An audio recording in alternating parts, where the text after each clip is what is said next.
Yeah.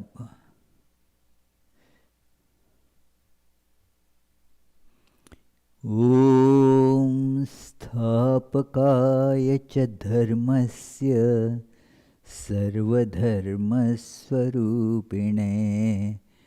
अवतारवरिष्ठाय रामकृष्णाय ते नमः।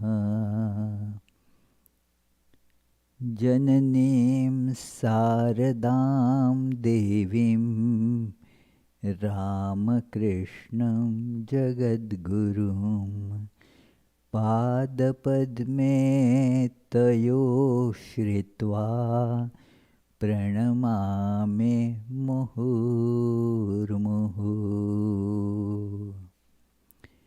नमः श्री यतिराजाय विवेकानन्दसूरये सच्चित्सुखस्वरूपाय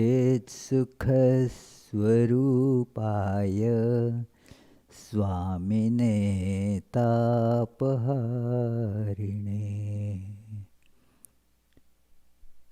ॐ असतो मा सद्गमय तमसो मा ज्योतिर्गमय मृत्योर्मामृतं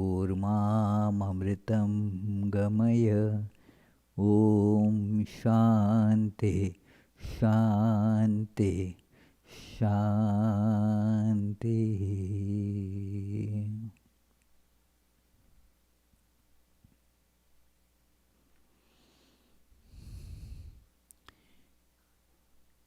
So, dear devotees, friends, connected with the Vedanta Society of Connecticut, and in general all others also who are connected or getting connected, please in chat box put your questions, comments as you come in. I hope you all had very good summer. Of course, given the present situations, it was a very unusual summer. You may say somewhat restful, less activities, and could be a good time for meditation, contemplation, to be introspective. So there are always some advantages associated with some many difficult situations that one has to go through. It is always important to realize the potential to do better in whatever situation one is caught in. So we are meeting after a long time. We met in the month of June, and then July, August, we, as every year, we took break for the monthly discussions, monthly classes. Although for many years we used to hold a summer retreat in the month of, sometimes either in July or in August. This year that too was not possible. Anyway, we are back here again, and the topic that we have chosen for today's discussion, again based on Bhagavad Gita. As you remember, for many years we had been studying Bhagavad Gita verse by verse while we used to meet at the Middletown, Connecticut temple. But then afterwards, after completion of that part, we decided to do Bhagavad Gita not verse by verse, but by topic by topic. That is, take up a theme and then discuss it on the basis of Bhagavad Gita. And I had given an analogy, if you remember, that there are two types of keeping accounts. That it is, one is you keep a daily book, write all the receipts and payments, income and expenses, continue writing that. And that is one mode in which accounts are kept, and there is the other one called the ledger. That is, you collect the various entries in the name of particular parties or particular categories, headings, and like that. So, this is what we first had, could be compared to keeping a day book account. And then, second, now what we are doing now is like having a topic by topic discussion. Bhagavad Gita contains so many different topics very closely connected to our day to day living. That must be remembered while Bhagavad Gita always is discussing very high philosophical ideas. It is never divorced from the practical day to day realities. So, the attempt always has been not to get caught in those ethereal, philosophical, poetical ideas, but to connect them to our daily living, our practical experience, so that the practical experience that we are having, that gets illuminated. So today we are going to discuss the various ways in which our mind acts, but let us first do our regular Bhagavad Gita salutations.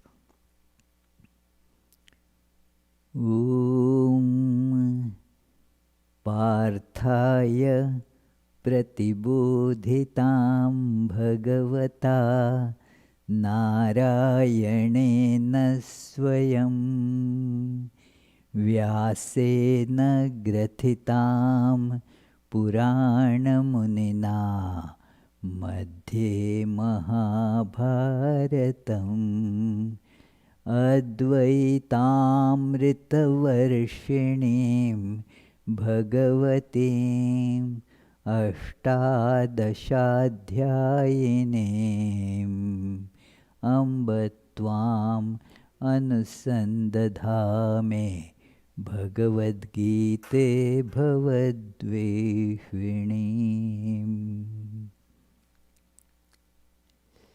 As we see this meditation mantra on Bhagavad Gita says that it is Bhavadveshini. It is the killer or the hater of the bondage called this world, this samsara, this creation. We are caught in the bondage of this creation. And then we are striving for freedom. One important message, or rather, according to certain opinions, the most important message of Vedanta religion is freedom, liberation. We have to get liberated from this bondage. So, let us see here what are the various forces that bind us in this world. We see that it is the mind that creates the bondage, and also it is the mind that frees us. It is a very important and practically relevant idea that the mind is the source of bondage. We get bound by the various limitations and the attractions, repulsions, functionings of the mind binds us. And also we say the freedom is also by making the mind pure.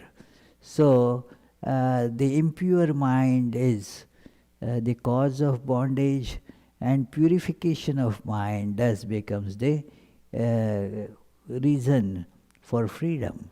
So the means of freedom.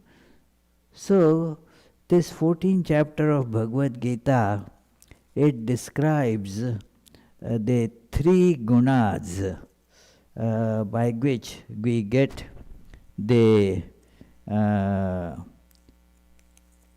bound by the mind, and thus we can become free also. The 14th chapter begins by telling that in the first about 3 verses, that it tells that how the creation is with these three gunas. The whole creation is actually these three gunas of what is called Prakriti, which is a manifestation of God, the self. That self or Brahman alone is, and it is,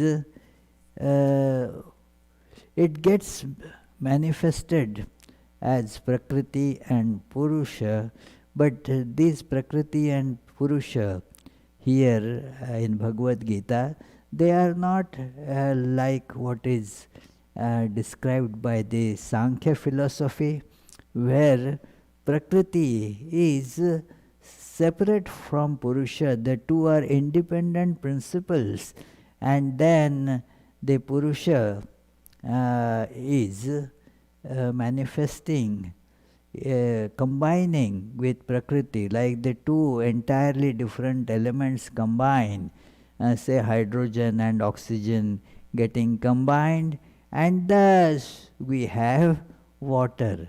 So that is how the Sankhya idea is. But in Vedanta, it is the Purusha and Prakriti, they are both the divine alone appearing as Prakriti, and then it is the Maya is the Maya of God.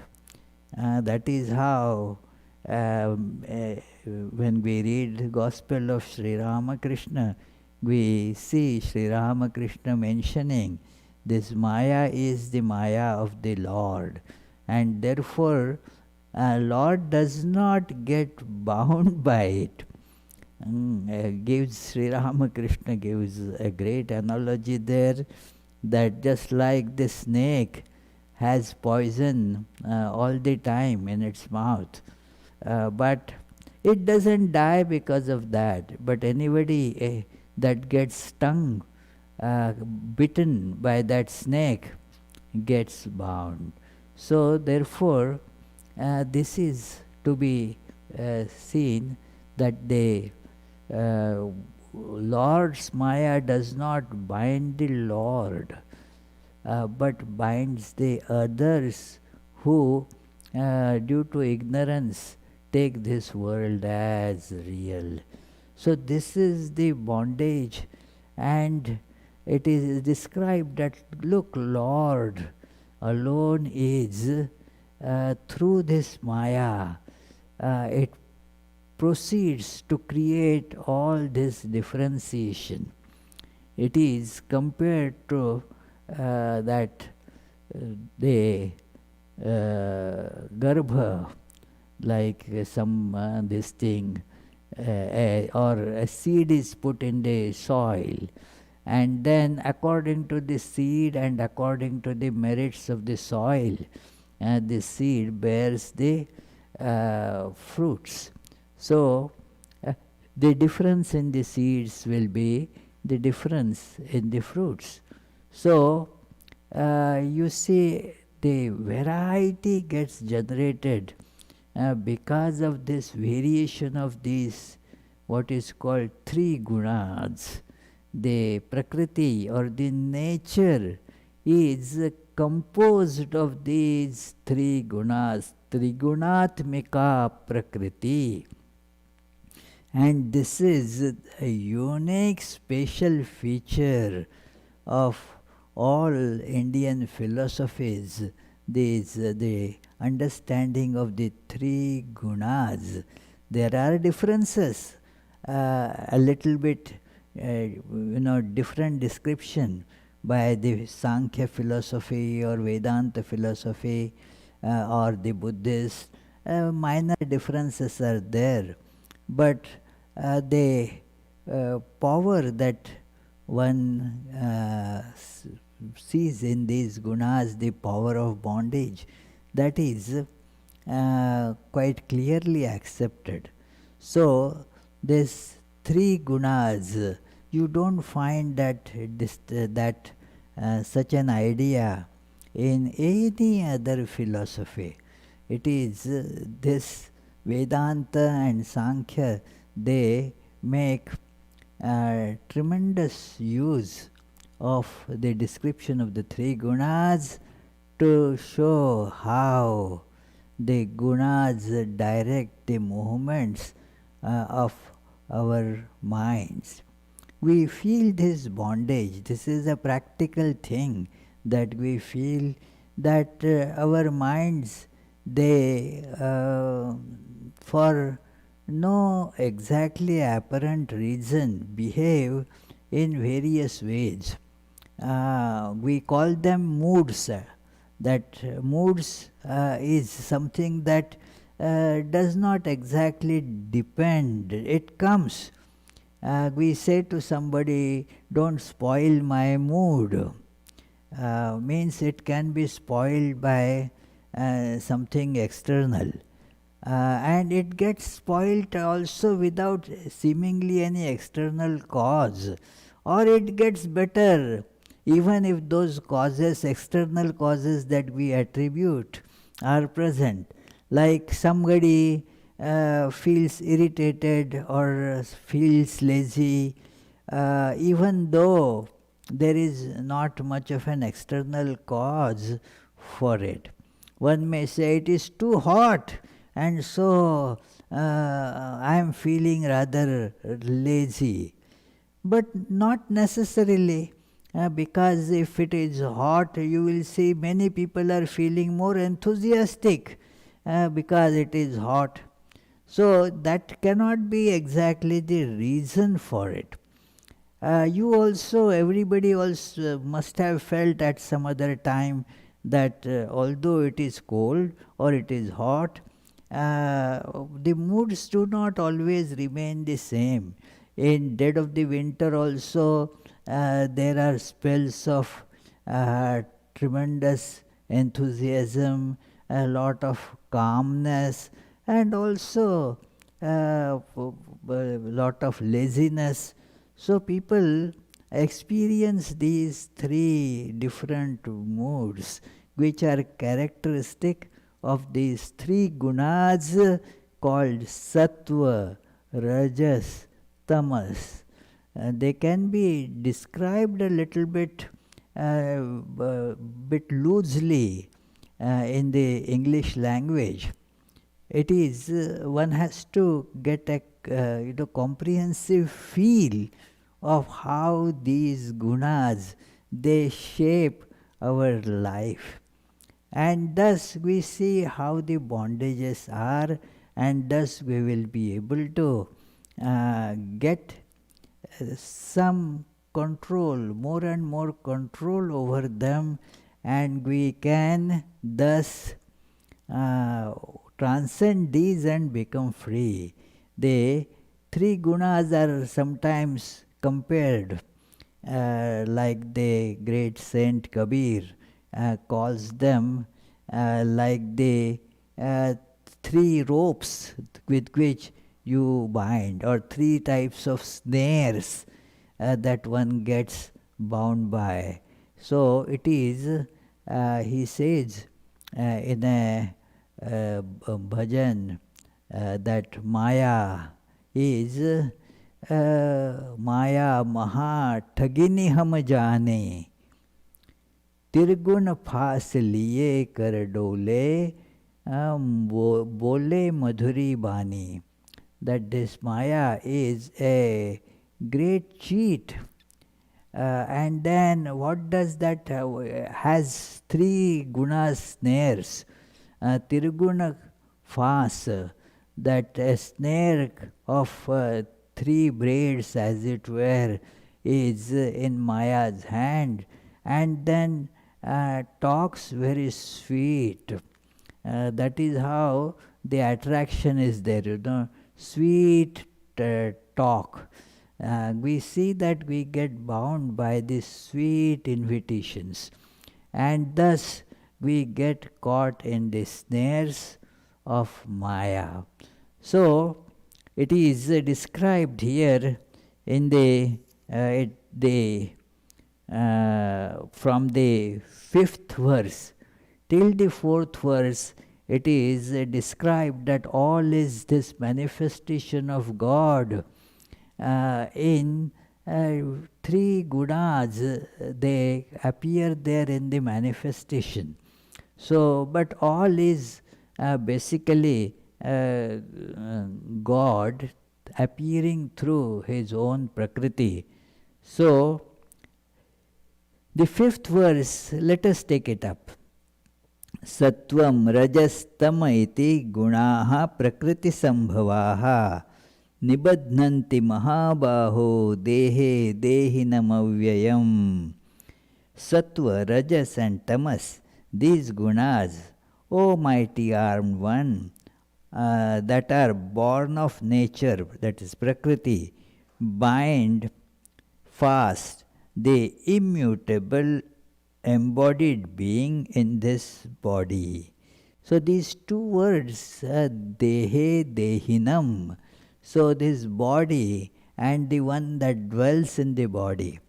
It is, many times we have seen this discussion, this idea you see right from the 2nd chapter of Bhagavad Gita, the Deha and the Dehi. They are separable, but they are, the body becomes inseparable from the soul because of ignorance.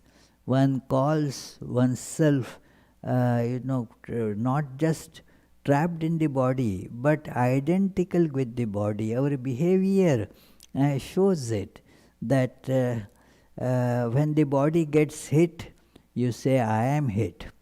When the body is sick, one says, I am sick. When there is something pleasant happening to body, one says, I am happy. When the body goes from one place to another place, you say, I went from this place to that place. So one gets identified by the body. And therefore, the bondage is of this identification. Deha and Dehi, the body and the embodied being, they are separate. When this understanding comes, then the bondage ceases. Then your body becomes your instrument. And your instrument you use for a particular purpose. Like some of our friends are climbing here on this Vedanta Society building, that trellis right now.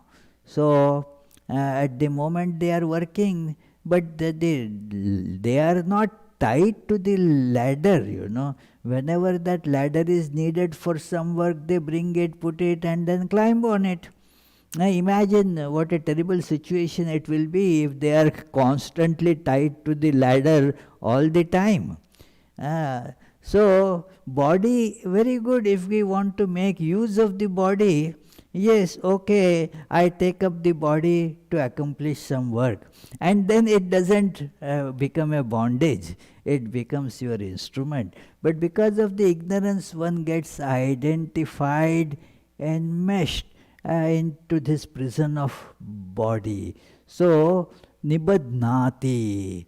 They nibadnanti. This is plural because three gunas are described. So these three gunas, they bind the otherwise a pure being, all pervading, ever free.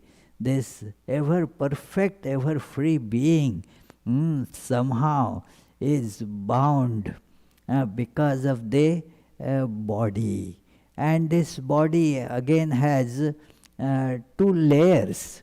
One is the gross body, the other is subtle body. The subtle body kind of drives the gross body, and therefore that subtle body, which right now for this the simplification we call it mind.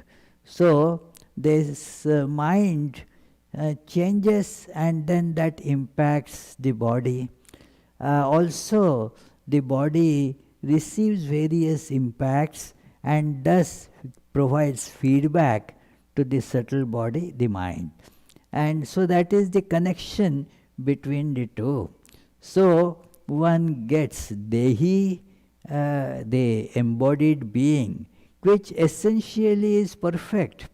But because of identification with body, gets bound by that. So that is the bondage. It is inexplicable in the sense that how it comes about, ignorance is the only cause of it. And by knowledge, therefore, it gets broken. So now it is described here that how each of these gunas, they bind us. And the signs of that are given so that we will be able to trace it before it makes its presence. We will be able to see it by these symbols that initially it presents, the symptoms it presents. When you catch at the symptoms level, then you can treat the disease. When the symptoms already become so manifest, then the matter usually is out of your hands. So that is why knowing the situation where there is still the control is possible, it is easy to control, yeah, it's possible. So like from the garden, when we see the shoots of certain weeds coming up, then it is easy to take out those weeds. Once it becomes a big growth there, all the weeds spread everywhere, they take over the garden, and then we are at a loss to see how to begin now weeding, where to begin, how to begin. So therefore, the secret is to know the problem before it really gets at you. I remember one of our wonderful Swamis who passed away a few years ago. He had given a lecture. He was in Portland, Vedanta Society of Portland, Oregon, Swami Shantarupanandaji. So he gave a beautiful discourse here. The title was that how to control anger before it controls you. Once the anger starts controlling you, now you have no way to get over it, because all your power is now under the control of anger. In fact, you have become anger. It is the anger and the person become then inseparable. So it is anger incarnate. An angry person is what? The anger incarnate. So it is in that way, if the anger already is there, has engulfed the person, can't control it. Now the anger controls us. We cannot control the anger. So the secret is therefore control the anger before it controls you. So it is true with everything. All these gunas have their specific characters, and they make those signs perceptible if we learn to observe before they come, and thus we can control them. So first described is sattva. We know this word sattva is thought to be very good, very nice. Sattva has another meaning also at times. The mind, the word for our the mind is also sattva. In Bhagavad Gita and in Upanishads, you will find the word sattva used as a synonym for mind. But here it is used in this chapter as a guna, a way in which the gunas manifest, sattva, where you have a feel of happiness, pleasant and comfortable feeling comes. This is what is told here, that satatra sattvam nirmalatvat prakashakam anamayam sukhasangena badhnati jnanasangena chanagha. Of these, sattva, on account of its stainlessness, is luminous and free from evil. It binds the embodied self by attachment to happiness and by attachment to knowledge. O sinless one, that is Arjuna. Arjuna is called here Anagha, sinless, to invoke that purity and sinlessness in him, that you are really that. Your true nature has not been affected by it at all, by all these gunas. You are still that pristine, pure, perfect being. But with the sattva guna, what happens? There is the idea of nirmala, means purity. Sometimes we feel without exactly any external conditions, internally we start feeling, I am pure, I am fine, I am a very nice person, and you automatically do things that are pure. So, and the working of this purity is what? That anamayam, there is thus no dirt, and then the bliss of the self is now felt. So the expression of this bliss in relative life is happiness, pleasure, comfort. We feel that, oh, it is so nice. It is, you feel happy. And then because of that happiness you get bound. Happiness attracts us. Whatever has given you comfort or pleasure, you are dragged to it again and again, because that is how the happiness tends to bind. So sattva binds us through this creating the sense of happiness, pleasure. And another thing is knowledge. Here the knowledge does not mean the supreme knowledge that frees us, but the knowledge that is the urge of knowledge in beings is for what is called relative knowledge, to know the variety, to know how different things function. That urge for knowledge is a property of sattva.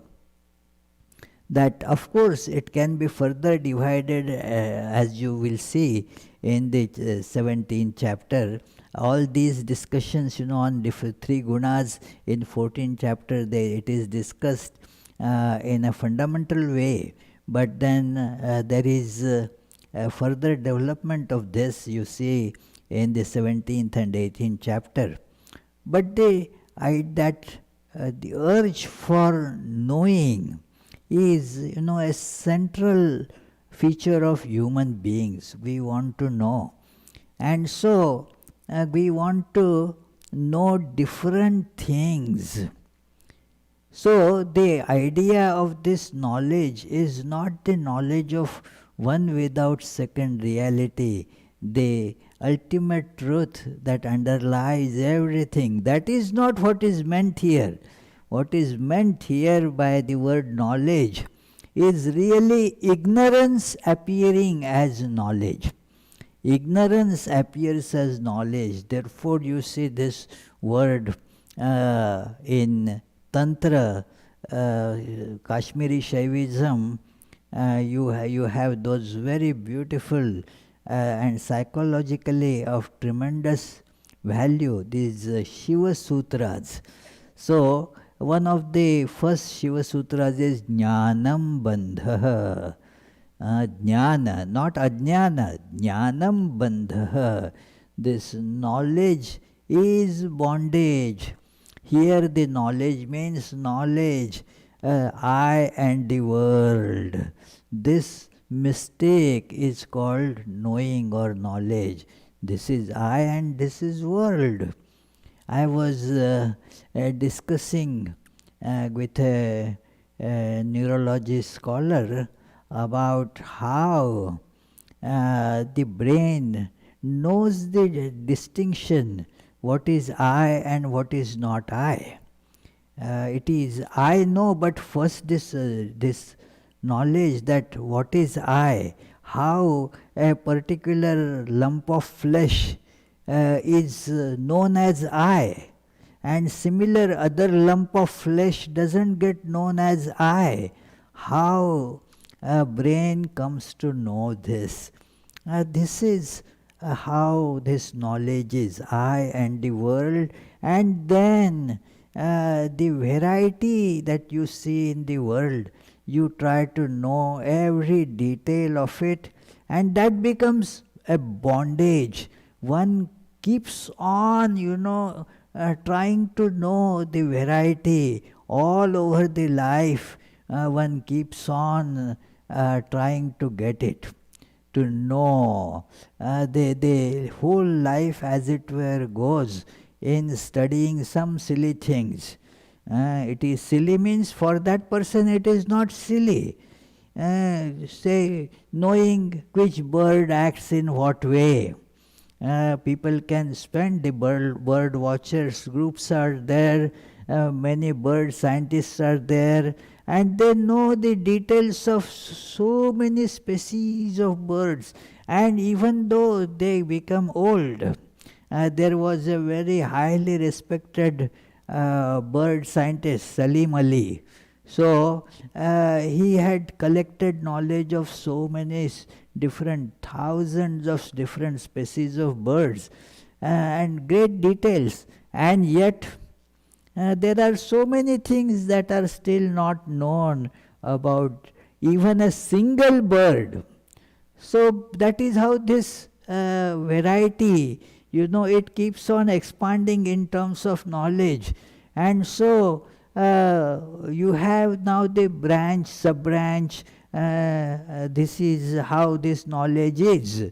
You learn this, say, engineering, then a branch of engineering. Say, I did my master's in electronics. Now electronics itself becomes a big branch. So, well, I know only this portion. Don't ask me anything beyond it. And in this portion also I know only this particular aspect of it, no more than that. And one can spend the whole life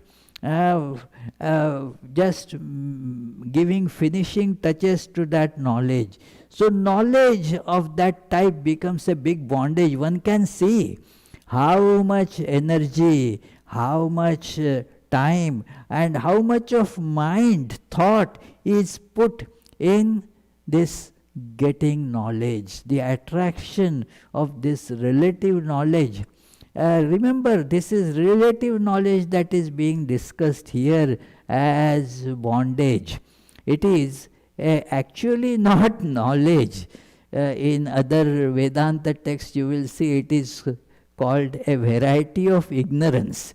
A variety of ignorance, because it is a variety, it gets called as knowledge in ignorance. In ignorance, all the terms, their meaning gets turned head on, as it were. That therefore, there is that famous couplet of Kabir that I quote very often. I love that. That our language is like that. The names are given opposite. Rangi ko narangi kahe, जमे दूध को खोया, चलती को गाड़ी कहे, देख कबीरा रोया. Means that fruit which actually is colored. But the Hindi word for is that narangi, which means without color. Oranges are called narangi, without color. Well, it is orange. You see the color, but the name is narangi, which means without color. Then the milk is thickened, but the name for that is khoya, means lost. You took the substance of the milk, but the name for it is lost. And then that which is moving, that gets called gadi, but the gadi means that which is rooted in the ground, which is dug and put into the ground. Now, how can it move? But then it gets called gadi. Chalti ko gadi kahe. That which moves is called that put in the ground. So it is, that is how our language, Dekh Kabira Roya. So seeing that how we give opposite names, so that is how that which is ignorance gets called as knowledge, friends. So this is how this knowledge becomes bondage. Actually, true knowledge should free us.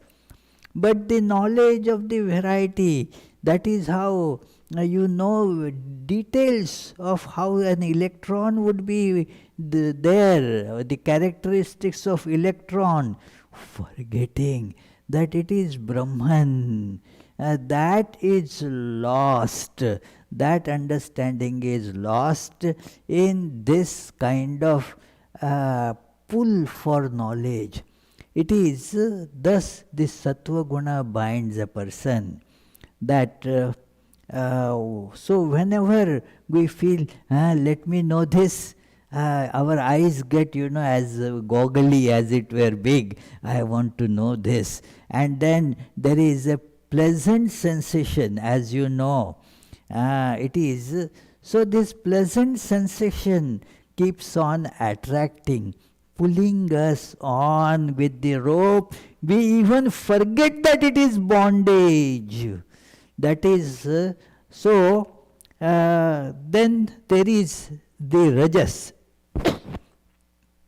Rajo ragatmakam vidhi trishna sanga samudbhavam tannibadhnati kaunteya karma sangena dehinam. Rajas is the bondage by desires. No rajas to be of the nature of passion, the source of desire and attachment.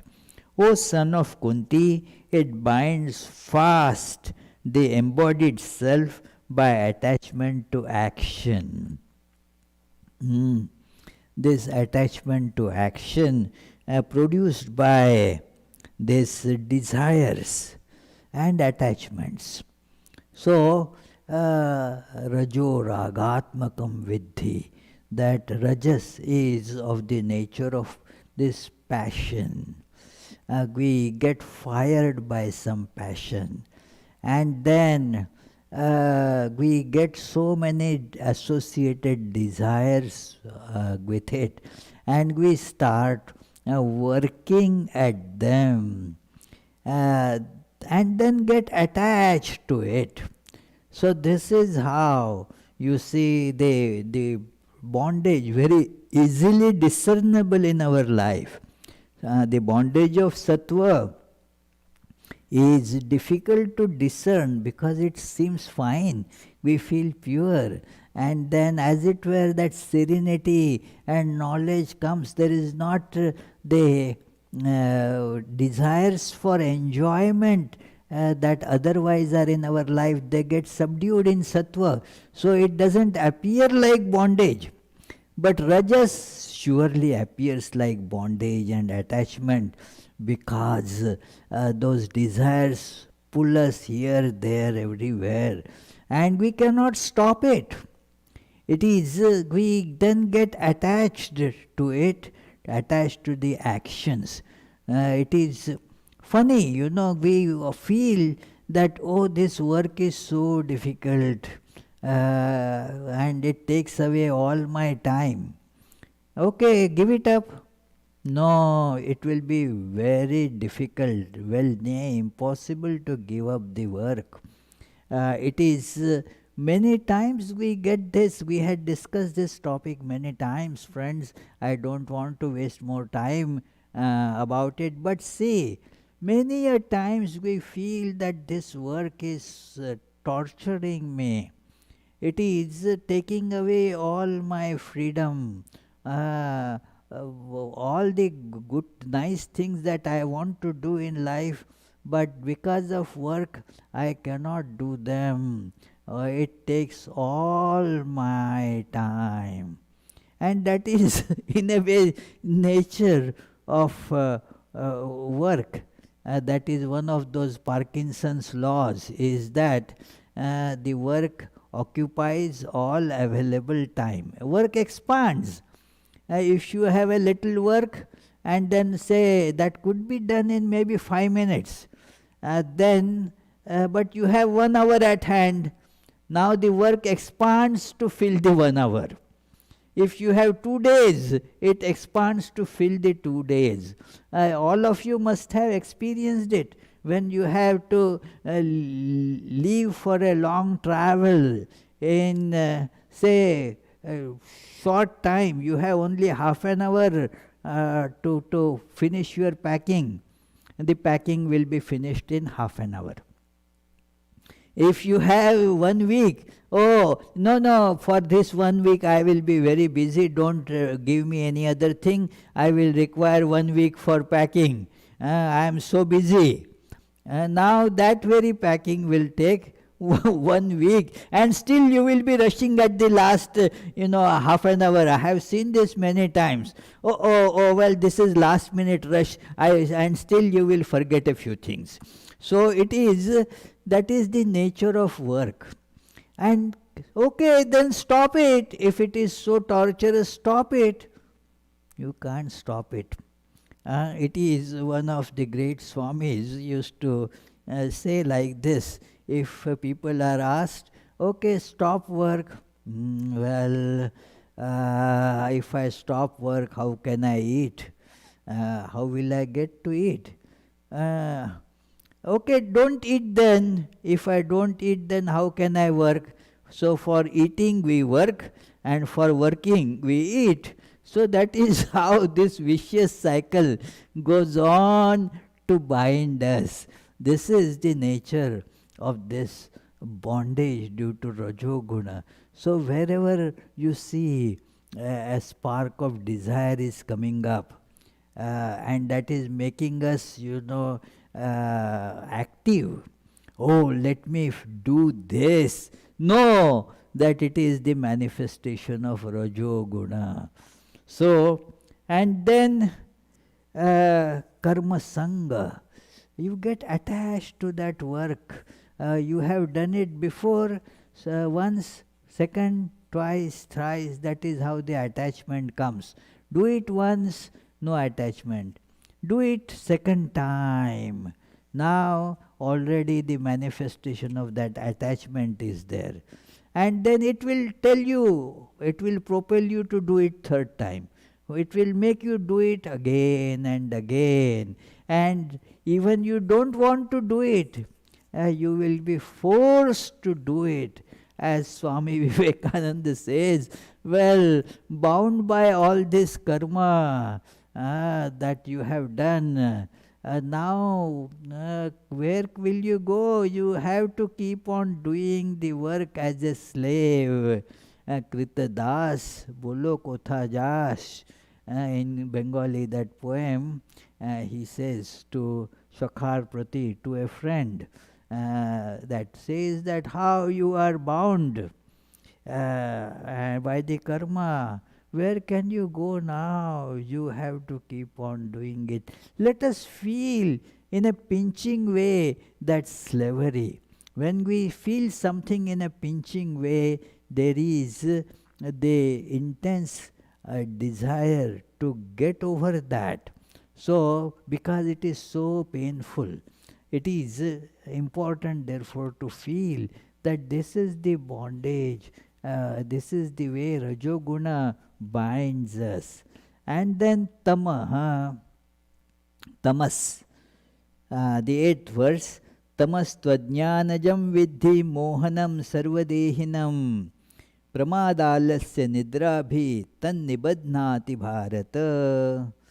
That it is how the tamogun binds, but no, tamas to be born of ignorance and deluding all embodying beings. It binds fast. O descendant of Bharata, through inadvertence, laziness, and sleep. Inadvertence, laziness, sleep.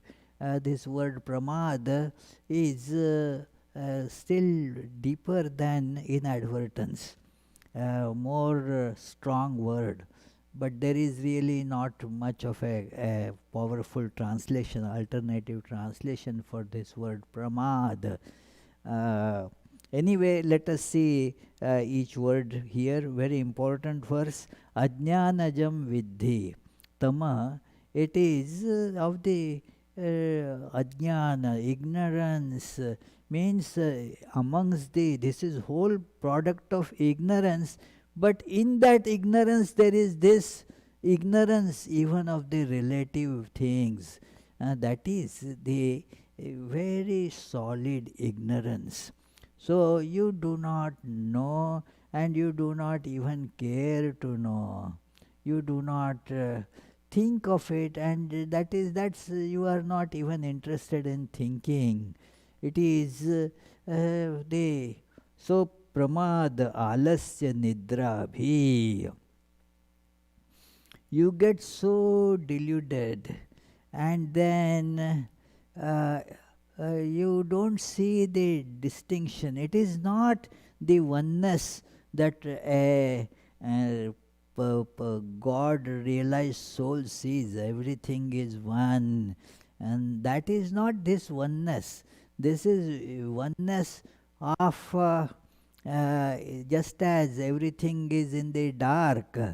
The other day I was walking. Now, if you see, I don't know whether the camera is showing the hall, this lecture hall. Now, the chairs are kept for the social distancing in a particular way, and the hall was dark, and then I couldn't see where which chair is, and I was almost stumbling.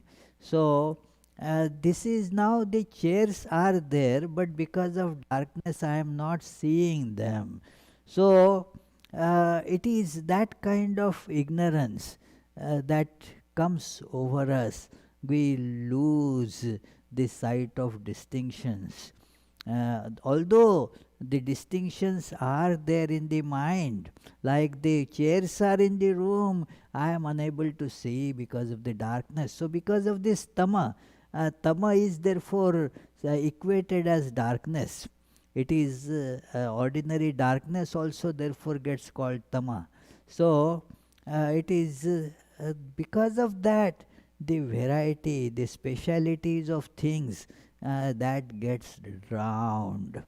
It is the differences are not seen, not because of the oneness of them flashes due to knowledge, but it is because our faculties, our senses, our intellect, as it were, gets blunt and not active to sense it. That is how this tamas is there. And so what happens? Pramad. you do something that you know you shouldn't have done. You do it uh, inadvertently, or because you were not really thinking, or because you had lost all control. It is you do it. It was not to be done, and something you needed to do. You knew it, just forgot. Now, this kind of forgetfulness is not just because you are aging, not age related, but this is uh, something took over and you forgot. Then you remembered, but the time was already gone. It happens to us all. In some cases, some people it is more prominent than in others, but this is the bondage of tamas. That you know you shouldn't be doing it, you do it. You know you should be doing it, you don't do it. It is just out of laziness. No, I don't want to do it. That's it. It is why you don't want to do it. No, no, that's just the feeling of laziness. Pramad alasya. There is this laziness. Everybody, gets this time and again. That some people have it more than others, but everybody has it. So it is you feel lazy. No, and then instead of saying lazy, because we are very intelligent beings, we give point to some external cause, that it is raining today.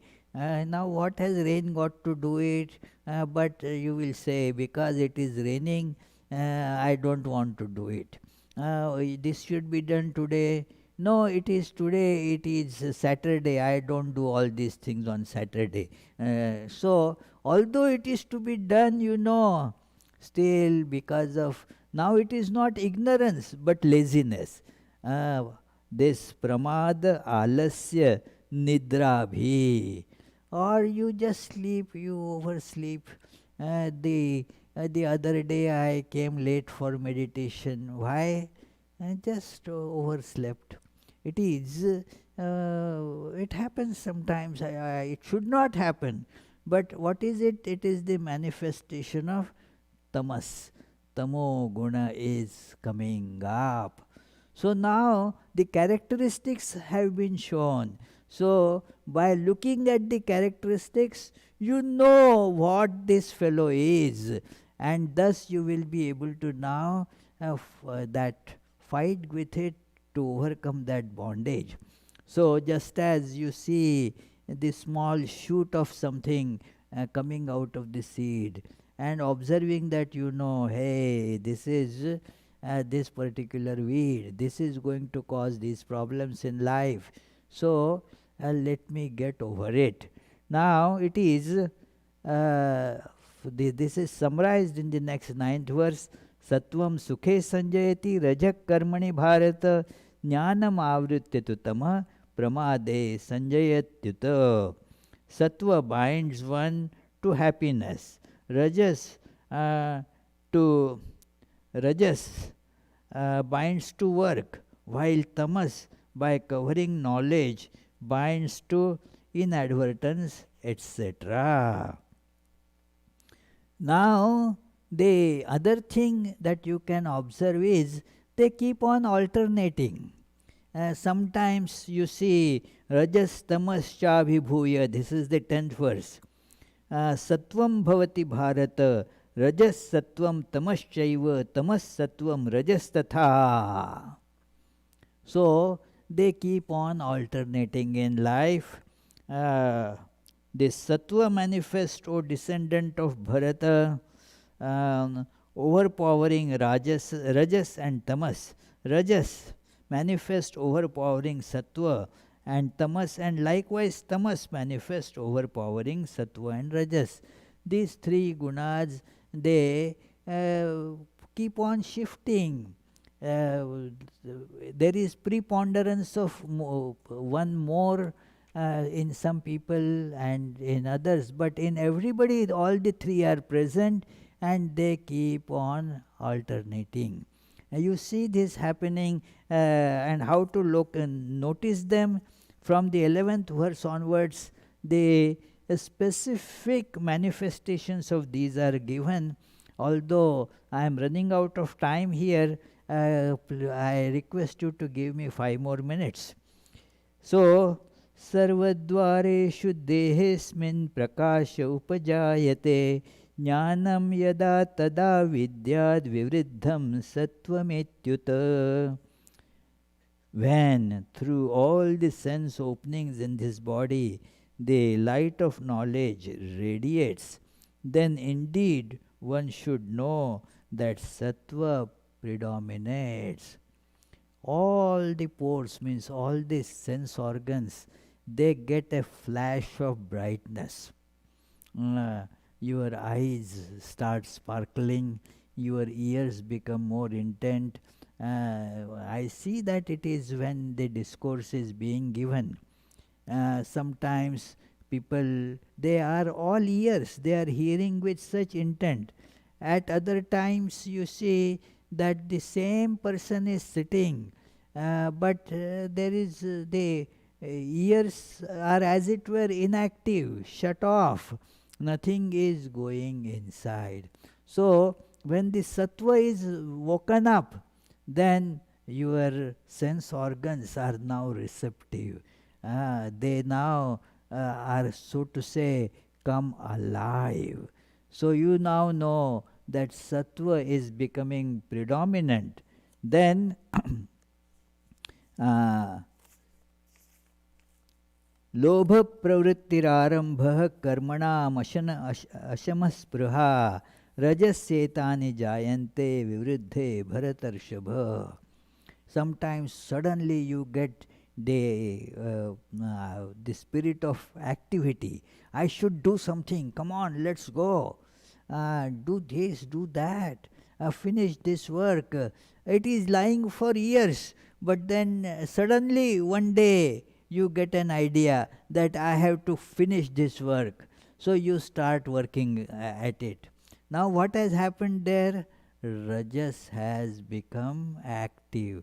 The work, not that the work has just come, but you became aware of it and started working at it. Suddenly the big this splash, as it were, of rajas overpowers through all the organs of action. Sattva is more connected with the organs of knowledge, the sense organs, and the rajas is connected more with the organs, the motor organs.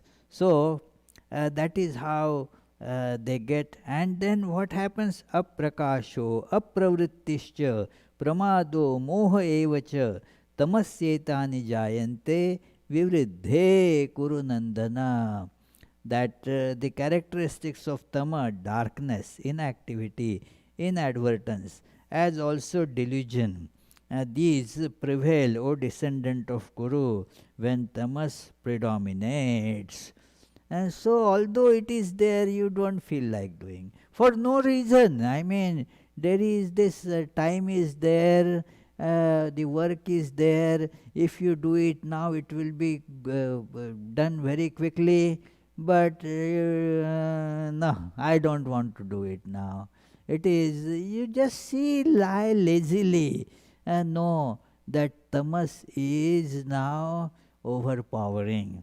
So it is, therefore, this the results also are given in the next 3 verses. That what happens if the embodied self meets with death when sattva is predominant, then it attains the pure spheres of the worshippers of the highest deities.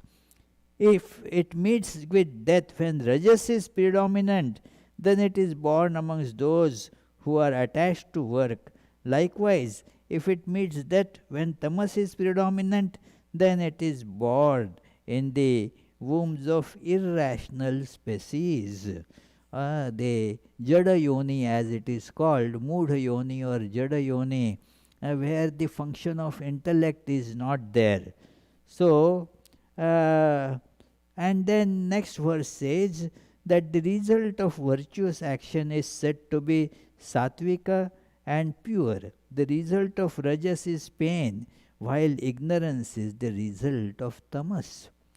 So, then it describes that Sattvat sanjayate jnanam, from sattva results knowledge, from rajas only greed, and from tamas nothing but inadvertence, delusion, and ignorance.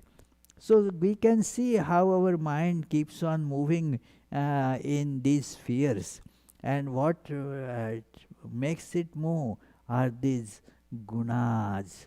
So when these are happening, now you know which guna is getting prominent in life, and the way to overcome that is given, that look, it is urdhvam gachanti sarva sattvastha, that you go to the higher spheres.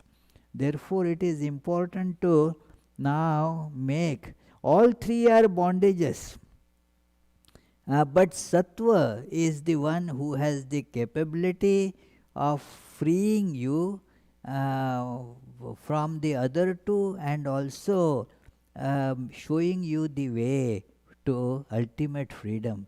That Sri Ramakrishna's that parable of three robbers is important to remember here, that the three robbers caught a fellow on the way, and then they stole everything, tied that fellow to a tree.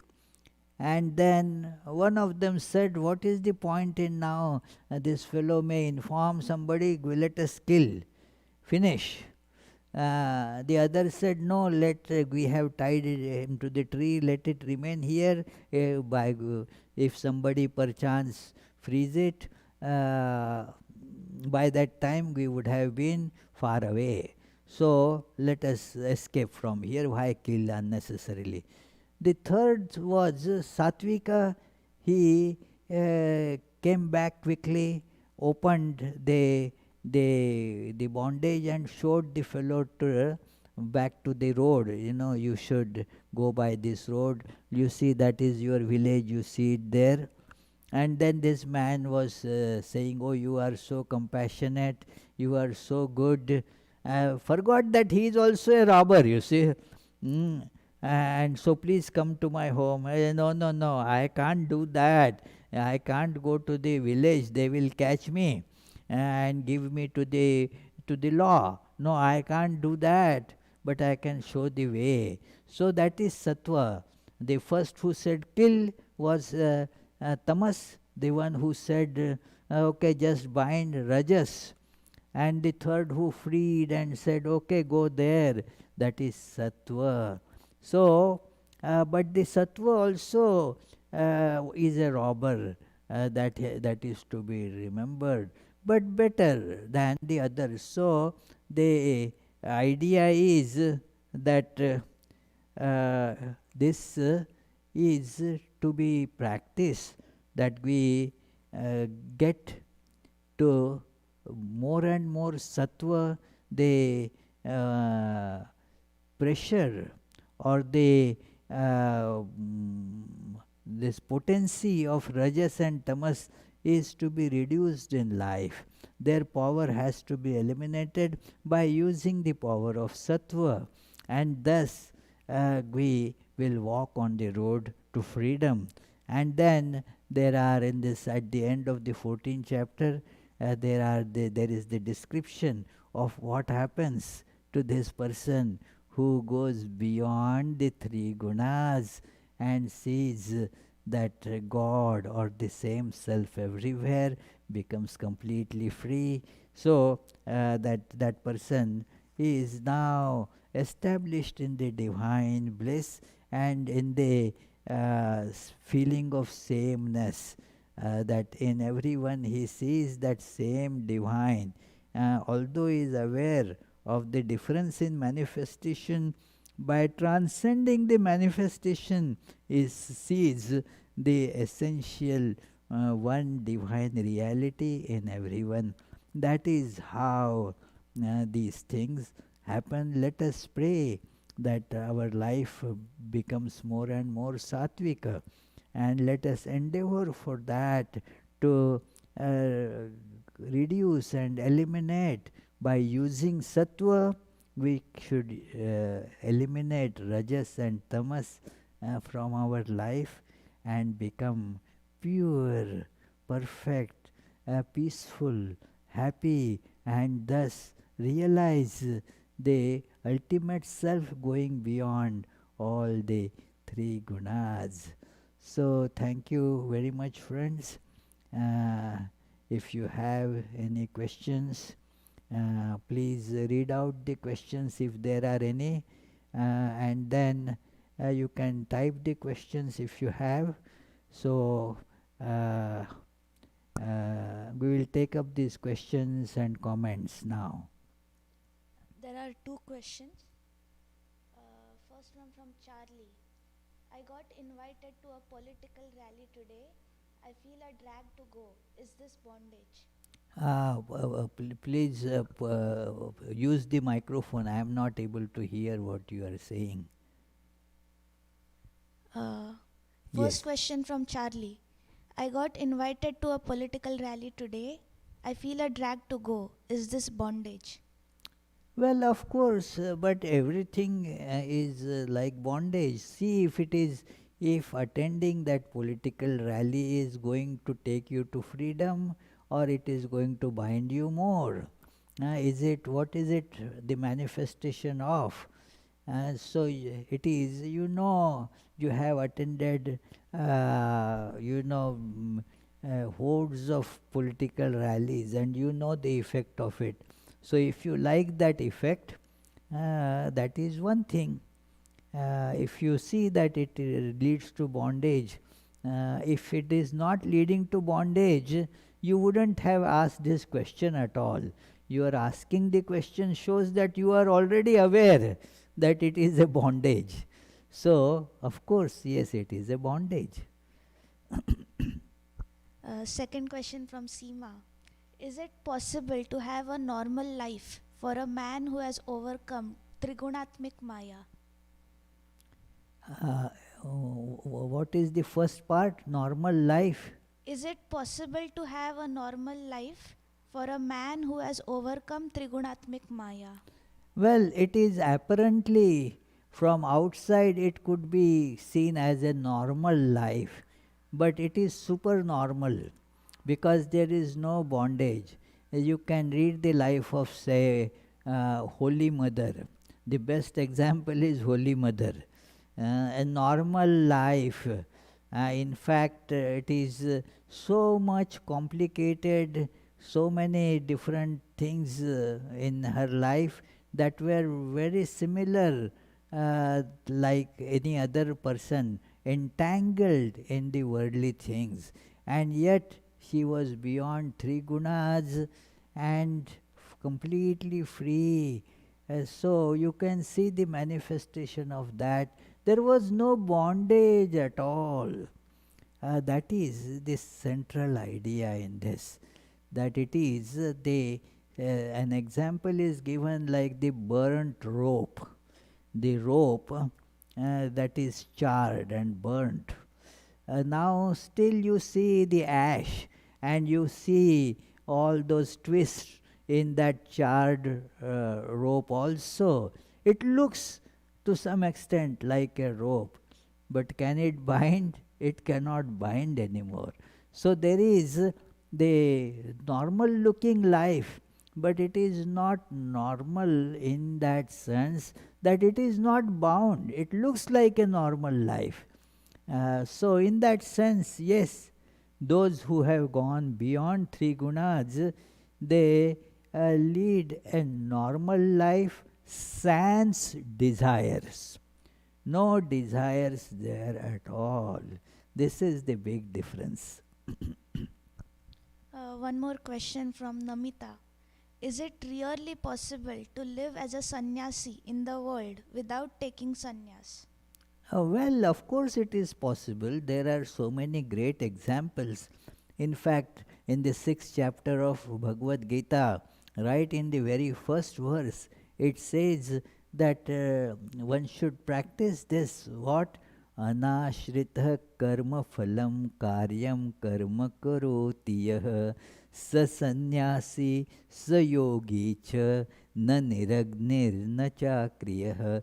Very clear expression that the external signs of sannyasa which are mentioned there in the last part of this verse, na niragni na chakriyah, the one who is not carrying the signs of householder life, that is fire, means have a household, do cooking, this, that. So a sign of the householder's life is not there. So, but yet, without this, not having the signs of householder's life, and is not engaged in any business or any worldly activity, that doesn't really mean sannyasi. It is the sign of sannyasi is mentioned anashrita karma phalam karyam karma karoti yah, that the one who performs the works that need to be done, karyam karma, that need to be done without uh, looking for its results, without seeking the fruits of it. So that person is to be called sannyasi and also yogi.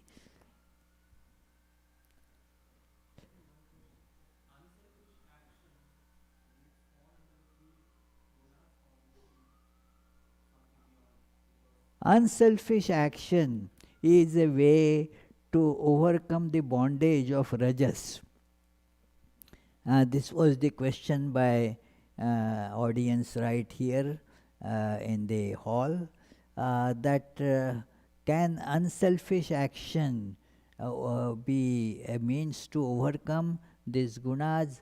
Yes, unselfish action will certainly take us beyond this rajoguna, the actions, and it will help to develop the sattva guna, the purity, and thus it will take us beyond the three gunas. Correct. There is the urge that is part of the rajoguna, but then there is the seed. Okay, now you take out the poison from it and do the work without getting caught in it. Do the work. Now take the work as discipline, whether there is urge or not the urge. This urge was produced by the bondage of rajoguna. But now, therefore, do the work without the urge. That is the medication for it. So let us conclude this particular session. Then, as I see, the Vedanta Society of Connecticut, they will be meeting on Zoom. I will be part of it, but after 1 minute break, I will have to go to my room and then start my tablet on which I will connect with you all on Zoom. So let us conclude with the prayers. Gita Sugita कर्तव्या किमन्यत् शास्त्रविस्तरैः या स्वयं पद्मनाभस्य मुखपद्माद्विनिसृता एकं शास्त्रं देवकीपुत्रगीतम् एको देवो देवकीपुत्र एव एको मन्त्रः तस्य नामानि यानि कर्माप्येकं तस्य देवस्य सेवा. श्रीकृष्णार्पणमस्तु.